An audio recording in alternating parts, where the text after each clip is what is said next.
Karina and Manuel are friends since college. Manuel has a bake shop business located at Colon Street, Cebu City, while Karina has several businesses including several milk tea shops across Metro Cebu. In order to finance or to add more capital to his business, Manuel borrowed money from Karina in the amount of 1.5 million pesos with 6% interest rate for the whole duration of the loan. The parties agreed that the loan amount is to be paid in a year and to be divided into 12 equal monthly installments.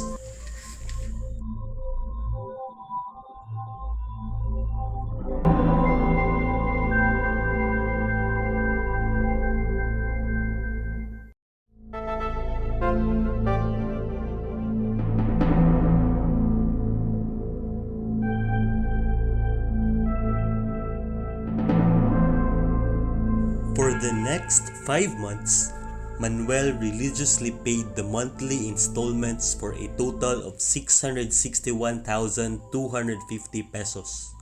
However, for the succeeding months, Manuel failed to pay on time because of business reverses, and there are months that he offered partial payments to Karina but the latter refused to accept. On March 22, 2022, Karina sent a formal demand letter to Manuel to pay the whole obligation in the amount of 828,749 pesos. Manuel did not heed the demand made by Karina, for he cannot pay the full amount, which prompts Karina to bring the matter to the barangay on April 20, 2022. Karina now consults or seeks legal advice from Consular Quintayo law firm on how to further her rights as the aggrieved party creditor. On the other hand, Manuel also seeks legal advice from Robin and Associates because he is afraid the case might complicate and eventually be brought to the court.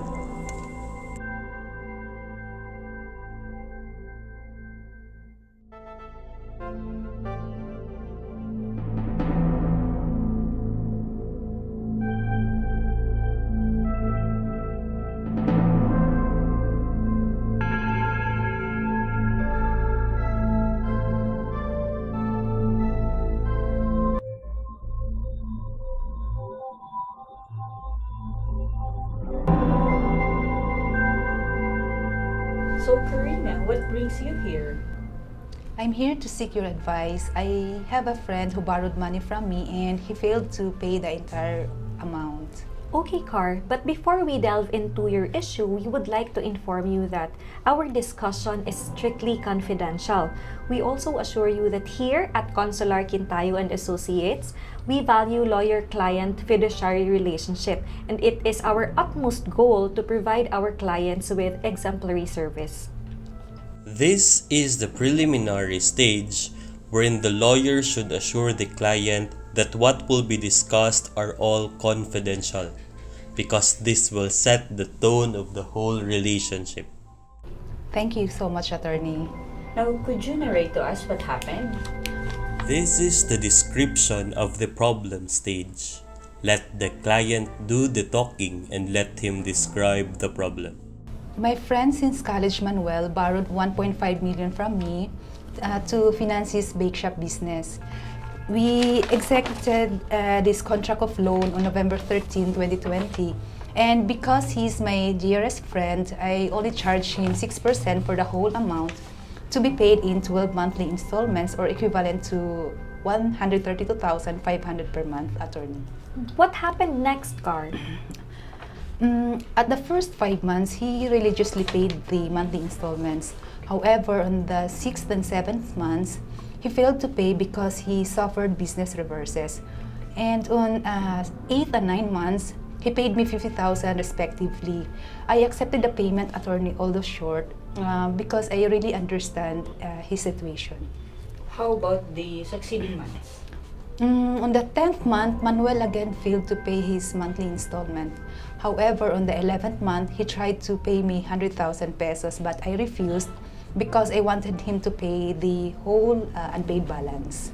Did Manuel promise to pay the unpaid balance? No, attorney. Okay. Then what did you do on the 12th month?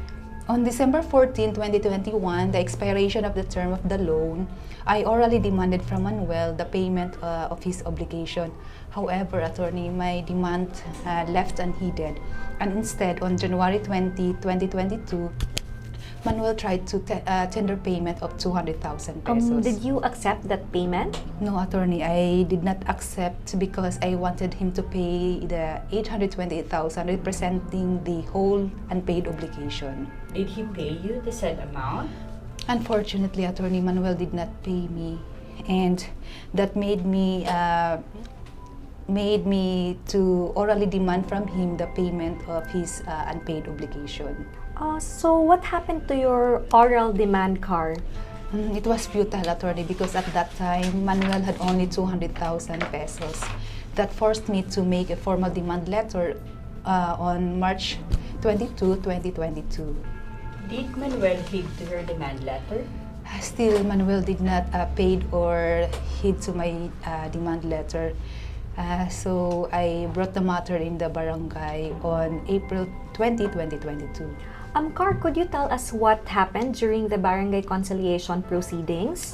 We could not agree, attorney, and the Lupon failed to settle our issue amicably. Hence, they issued certificate to file action. However, prior to resorting to court proceedings, that's why I'm here to get good advice from you on which best solution or alternative I should do to recover my money from Manuel. Okay, Karina, thank you for sharing the important facts and information. Now we understand your problem. But before giving you our advice, we want to clarify some matters with you. You have mentioned that Manuel, your friend, borrowed the amount of 1.5 million pesos. Is this correct? This is the clarification stage. While lawyers are eager to share their knowledge on the subject matter, it is incumbent upon them to clarify the facts of the problem at hand to effectively address the issues. Yes, attorney, that's correct. You also mentioned that you only charged him 6% interest and that the loan was to be paid in 12 equal monthly installments of 132,500. Did I get it right? Yes, you are right, attorney. You also said that Manuel was able to pay for the first 5 monthly installments, but he was not able to pay on the 6th and the 7th month. Is that correct? Yes, attorney, he failed on the 6th and 7th months. But on the 8th and 9th month's, Car, he gave you 50,000 pesos respectively, or a total of 100,000 pesos. May I ask, why did you accept those payments knowing that they were short from the agreed amount? Considering that Manuel is my friend and he suffered business reverses, I accepted the payments, although short, attorney. So, am I right that Manuel again failed to make another payment on the 10th month? Yes, attorney, you are right. And on the 11th month, Manuel tried to make a tender of payment of 100,000 pesos. Is this correct? Yes, it's correct, attorney, but I did not accept. It's because the loan was already due on December 14th of 2021, so you made an oral demand to Manuel, but it was left unheeded, and instead he made you a tender payment in the amount of 200,000 pesos on January 20 of 2022. Is that right? Yes, attorney, that's right. On February 26, 2022 and March 22 on the same year, you made an oral demand and formal demand letter to Manuel, respectively, but it was unsuccessful. Hence, you brought the matter to the barangay on April 20, 2022. Could you confirm if these facts are correct? Yes, everything is correct, attorney. Okay, and the Barangay Lupon failed to settle your issue with Manuel. Hence, they issued a certificate to file action. Is that correct? Yes, attorney. Thank you, Karina, for answering our questions. We will now proceed in discussing the alternatives we have for you. Actually, you can settle this issue you have with Manuel either extrajudicially or judicially. This is the advising stage where lawyers present judicial and extrajudicial options to the client. Karina, not all cases are won in court. There are, of course, issues or controversies that do not need lawyer or court intervention, and we believe that your issue with Manuel can be settled out of court. As you have said, Chris is actually your friend since college, and since you trusted him, you were able to lend him the amount of 1.5 million pesos. As a matter of fact, Manuel was able to pay for the first 5 months of installments prior to his business reverses. This, of course, only means that if it were not for the business reverses, he would be able to pay you the agreed amount on time. Then in bringing this issue with the barangay, that was actually a very good decision on your part. But unfortunately, the Lupon was not able to settle the issue between the two of you. Now, Karina, how about giving Manuel a second chance and try to restructure the loan? I need to think about it first, attorney. Okay. As we have all observed, the economy is now slowly recovering from the pandemic, and so I think is also Manuel's business. I am pretty sure that once Manuel is able to fully recover from this, he can fulfill his obligations to you. You can even attest to that Manuel was able to pay you prior to his financial constraints, and you could rely on that fact in considering the restructure of his loan. Apart from that, Manuel is your good friend. Through thick and thin, friends support each other, and our greatest fear is that once you file this case in court, you will have a strained relationship with Manuel. Would that be okay on your part? Of course, I don't want, attorney. I really value our friendship. Okay. Since of course bringing this issue entails cost, time, and effort on your part, I am sure you are a very busy person. Actually, attorney, I have several businesses, and I really don't have the luxury of time. Okay. Therefore, if we give another chance to Manuel by restructuring his obligation, it will save your time, effort, and of course your friendship with him. However, if you find this solution not appropriate on your part, then attorney consular can give you another alternative. Okay. Car, the obligation of Manuel falls within the rules on small claims cases. It means that it is within the jurisdiction of the municipal trial court. As much as we want to represent you in court, the rules expressly prohibit us lawyers from appearing in court on behalf of our clients. Hence, what we can offer you now is to give you advice on how to file the case in court. Thank you so much for that, attorney. Since you now have a certificate to file action, you can now commence your desired action by filing with the municipal trial court, which has jurisdiction over your residence, an accomplished and verified statement of claim, a certificate against forum shopping, together with the certified true copies of actionable documents, affidavits of your witnesses, and other evidence that will help support your claim. Car, you just need to comply with these requirements so that your case will not be dismissed motu proprio by the court. Okay, attorney, noted. Thank you. So, Karina, it's really up to you on what alternative you will choose. But of course, for us, settling the matter with Manuel out of court is always the best decision. Now, are there any other matters you would like to take up? For now, attorney, no more. By the way, Karina, these are the charges that you have to pay for seeking our legal advice and counseling. This schedule of fees is in accordance with the directives issued by the IBP Cebu City chapter to which we belong. This is the closing stage where the client is given the liberty to choose which option she is willing to take with the guidance of her counsels. An opportunity to ask the client if there are other matters she would like to take up is shown, as well as an explanation of the legal charges. Okay, attorney, I am amenable with the charges. Okay, thank you, Karina. And have a great day. Thank you also, attorney consular and attorney Quintayo.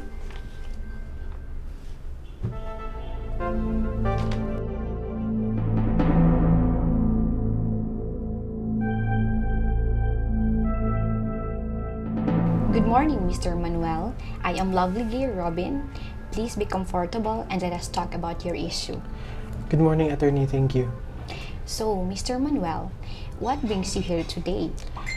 I am here today, attorney, to seek your legal advice because I borrowed money from a friend and I failed to pay some of the monthly installments. Okay, but before we start, I would like to inform you that whatever you say and share will be treated with utmost confidentiality. I assure you that Robin and Associates values lawyer-client fiduciary relationship, and it is our goal to provide our clients with quality service. This is the preliminary stage wherein the lawyer assures the client that the interview shall remain confidential. This further affirms the trust and confidence given by the client to the lawyer. Thank you for that, attorney. So, Mr. Manuel, can you please tell me what happened? Actually, attorney, I opened a business, a bake shop located somewhere in Colon Street, and in order to finance my business or in order to add more capital, I borrowed money from a good friend. Her name is Karina in the amount of 1.5 million pesos, and we agreed that the interest rate is at 6%. That's already for the whole duration of the loan, and we executed a contract of loan to that effect, and it is to be paid in a year. And I am here, attorney, because Karina sent me a demand letter asking to pay the whole obligation that amounts already around 800,000 pesos, attorney. This is the description of the problem stage. Let the client do the talking and let her describe the problem. Why did you fail to pay some of your monthly installments? At first, attorney, I religiously paid my loan obligations for the first 5 months, but it's just that there were times na hinaadyo kayo ang sales akong negosyo, attorney. That's why. Okay, can I take a look at the demand letter? Sure, attorney, here.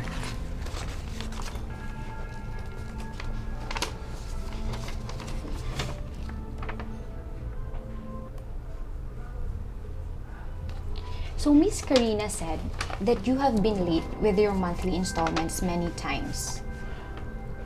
Karina would always remind me, attorney, to settle my loan obligations, but I was never late with my payments, attorney. Why do you think Miss Karina said that you have been late with your monthly payments in this demand letter? I don't think that I should say this, attorney, but please help me because I really cannot afford to lose my business. Mr. Manuel, I cannot tell you what to do, but as a lawyer, you should tell me everything, and whatever you say will be confidential. What if I tell you, attorney, that on the 6th and 7th installment, that's on May and June 2021, I did not pay those installments, and on the remaining months, I wasn't able to pay the full monthly installments, attorney. How do I defend myself?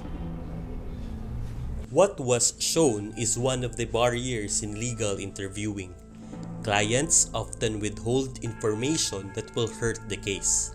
To solve this, the lawyer should empathize with his or her client and listen to him or her wholeheartedly. Eventually, the client will be open to share all information to the lawyer. Even if you have been late with your monthly payments, it doesn't mean that I cannot find a solution to your legal problem. So, I encourage you to tell me everything which caused your problem. Okay, attorney, I really cannot afford to lose my business. I understand that how important your business is because that is your main source of income. So, it is my goal to help you settle your legal problem. Okay, attorney, I have been late with my payments for 2 consecutive months. That's on May and June 2021 because of the unforeseen events that happened to my business, and I needed the money to sustain the operations of my business. Now, can you tell me when did you fail to pay your monthly installment? I wasn't able to pay the loan payments for the months of May and June 2021, attorney. As what I have said earlier, I had the money, but the money that I have is not enough because of the unforeseen events that happened to my business. I understand you might not want to talk about what happened. I might discuss it later, but for now, I understand that something did happen which caused you to lose your money for the payment of your loan. Well, yes, attorney, something did happen. That is why I missed some of the loan payments. When I was experiencing financial difficulties, I told Karina about it. And if I remembered it correctly, attorney, on August 2021, I paid Karina 100,000 pesos and she accepted the payments, attorney. Mm-hmm. The money that I used to pay Karina was borrowed from my brother, attorney. Okay, then. I was wrong that I borrowed from my brother because he wanted me to pay him immediately because he also needed the money. Mm-hmm. All right. And the payments that I made to Karina covering the months of July and August 2021 for a total of 100,000 pesos were accepted by her, but she reminded me to settle the previous unpaid installments. Okay, please go on. On the 10th month, attorney, that's on September 2021, I failed again to pay the monthly installment, and on the following month, that's on October 2021, I attempted to pay Karina 100,000 pesos, but she refused to accept it because she wanted me to pay the full unpaid previous installments. That is why on December 2021, that's a month after the loan became due, she orally demanded me to pay, but I did not heed to that demand because I really don't have the money. And just this year, attorney, January 2022, I made a partial payment to her in the amount of 200,000 pesos, but she refused to accept it. As shown, the lawyer used the passive or tacit listening technique by providing non-committal responses to the client. This can be utilized to draw more information from the client and to give the client a space to freely communicate his or her thoughts. Further, the lawyer is also maintaining eye contact with the client. This is one of the important non-verbal cues in interviewing, the oculesics or the use of the eyes in conveying information or message. Okay, so on the first 5 months, you religiously paid your monthly installment of 132,500. But on the 6th and 7th month, you failed to pay because of an unforeseen event. Yes, attorney, that's right. So you borrowed 100,000 from your brother in order for you to pay the monthly installment for the month of July and August 2021. But you regret it because your brother wants you to pay him immediately. Yes, attorney, I need to pay him back because he also needed the money. Okay, so on the 10th month, which was on September 2021, you failed again to pay. But on the 11th month, October 2021, you offered to pay 100,000 to Miss Karina, but she did not accept it because she wanted the full payment of the unpaid installments. The loan became due on December 14, 2021, so Miss Karina made an oral demand. And then on January 21, 2022, just this year, you made a partial payment in the amount of 200,000 pesos. Yes, attorney, that's correct. I really tried my best to settle my loan obligations, and I even looked for a part-time job in order to earn more, but the income that I earned is really not enough to pay my loan obligations. As can be seen, The lawyer is ordering the information given by the client and checking back. This is the time to repeat the information supplied by the client in a chronological order or doing the step-by-step narration of facts. So, what did you tell Miss Karina about your late and lacking payments? I just told her attorney that I'm having business reverses due to the pandemic, which I had to close my bake shop temporarily in order to comply with the quarantine protocols imposed by the government, and at first she understood the situation, attorney. So, after that, what happened next?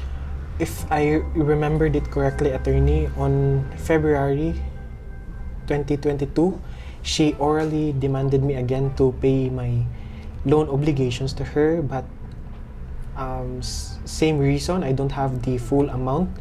And the month after, that's on March 2022, attorney, she sent me a formal demand letter asking me to pay my loan obligations. And since I did not heed to her demand, she brought the matter in the Barangay Lupon. What happened before the Barangay Lupon? The case was not settled, attorney, and eventually the Barangay Lupon issued a certificate to file action. Okay, thank you, Mr. Manuel, for sharing that information. With all the facts that you have shared to me, there are judicial and extrajudicial solutions available for you. That's good to hear, attorney. I am really afraid that Karina will sue me and this issue will complicate. I understand you, Mr. Manuel. For judicial, Miss Karina may file a small claims case against you before the first level court. And with the advent of the expedited procedure, which took effect last April, this case is under small claims because the new threshold is up to 1 million pesos. This is already the advising stage. After the interview portion and the clarificatory stage, the lawyer can now give legal advice to the client. In this stage, the lawyer must help the client reach a sound decision to the given issue and the possible consequences thereof. I don't like this issue to reach to the court, attorney. So, unsa ako ang ibuhaton? In the event that Miss Karina will file a case in court, you have to file a response. Lawyers are prohibited to appear in court as provided by the rules, but I can help you prepare the necessary documents and other papers if Miss Karina will really file a case against you. Aside from that, attorney, is there any other solution? Yes, there is, and I believe this is the best solution for both parties. We will reach out to Miss Karina and ask for a settlement. This is extrajudicial in nature, meaning dili na tanid mo adto sa korte. As long as you and Miss Karina are both willing to settle this amicably. Okay, attorney, I am willing to settle the case amicably. I have here 450,000 pesos. Is this enough already, attorney, to settle the case? And I am willing to pay Karina this amount of money, and I will promise that I will pay the remaining balance in 4 months' time. Yes, that's already a good amount, Mr. Manuel, to start with the amicable settlement with Miss Karina. Now, would you mind to give me the details of Miss Karina or her lawyer so that I can reach out to them for a possible settlement? Sure, attorney, here.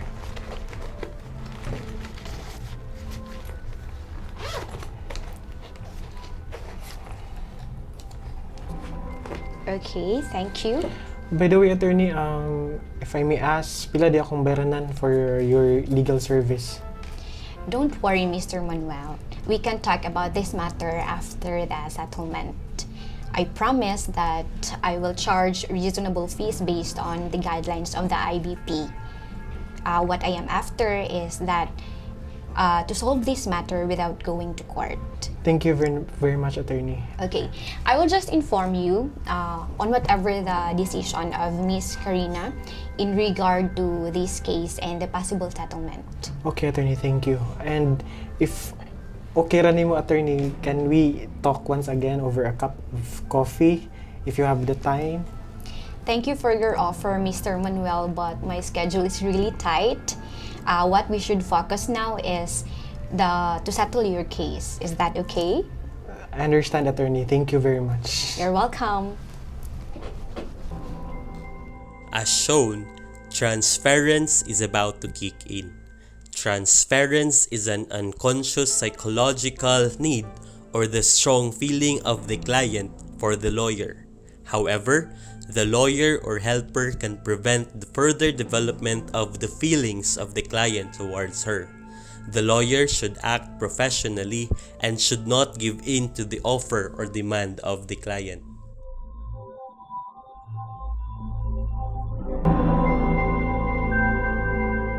Karina agreed to the settlement, provided Manuel will pay her the initial amount of 450,000 pesos and the remaining balance will be paid in 3 months.